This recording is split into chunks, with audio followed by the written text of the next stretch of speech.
Hey Stampers, I'm Gail Davenport. I'm an independent demonstrator with Stampin Up. Today this is the card we're going to be making, and we're going to be using the bundle, the Perfectly Plaid. We're going to use this stamp set, and we're going to use the punch that comes with it.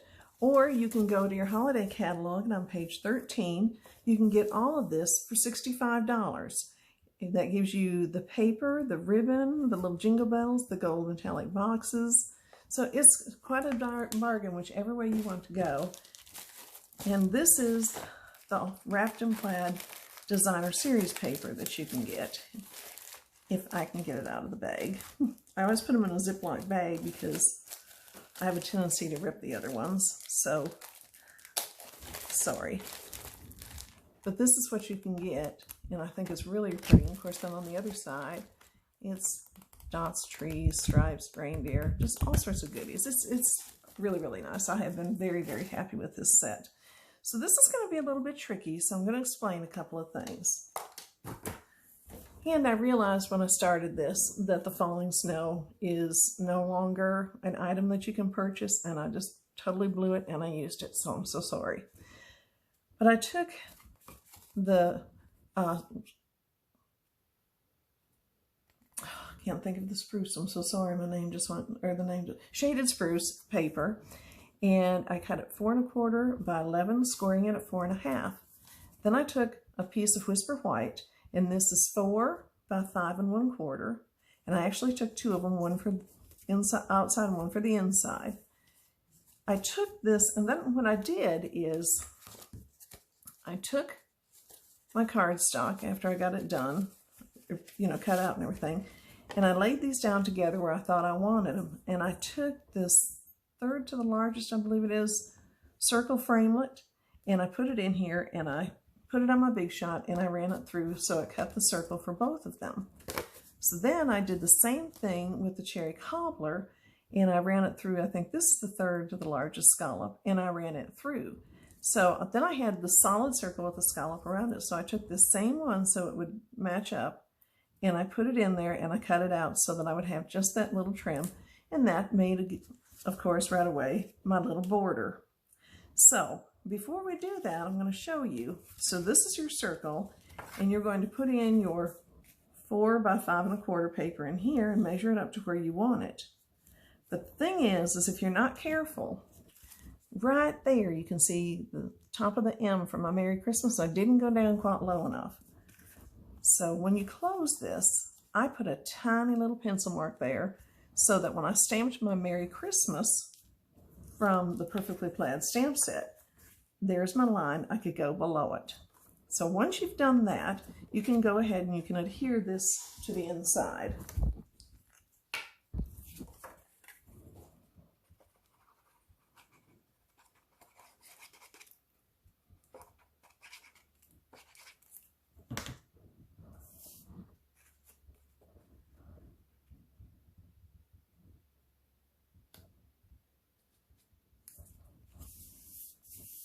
Okay, once you've done that, I would recommend that you take your little border and you put a little bit of glue here and there on it.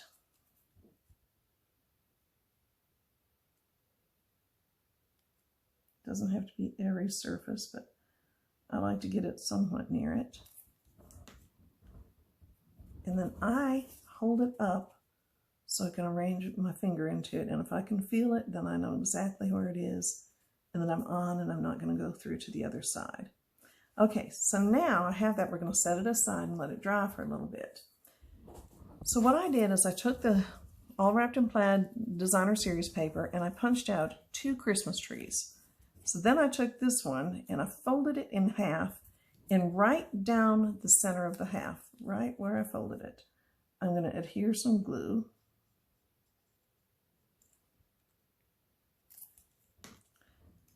And I'm going to put that right at the point of the tree, so I'm matching it all the way down.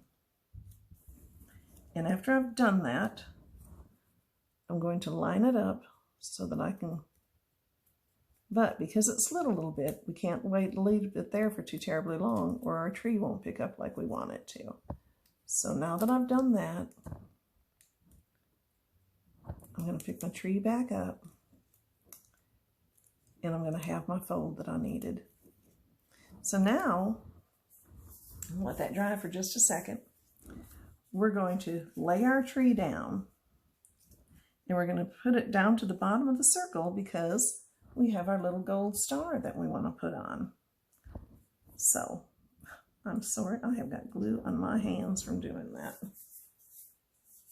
And my baby wipes are way over on the other side of the room, of course. So I'm going to go ahead and I'm going to anchor this fairly well. Again, using some super glue. You don't need a whole lot, but you just want to make sure you get most of your bases covered. And you kind of want to make sure you got it in the center and push it down. And don't let it go sideways as mine just did.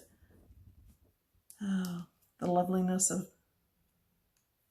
the Tombow glue though, huh? Okay, then I took a glue dot and I put my star on it. And then I pulled it off and I put it right at the top. I opened it up. I erased my little pencil mark, which is basically under the tree, so that works out nice. And then I put on, with glue dots again, my bow.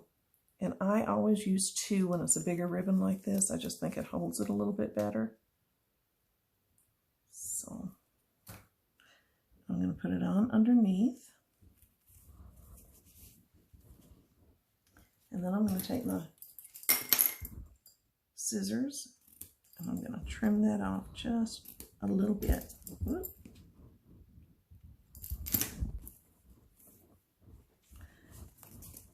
And there you have it. Merry Christmas. Hope you enjoyed this. If you like it, please give me a thumbs up. If you'd like to subscribe and haven't, don't forget to hit the subscribe button.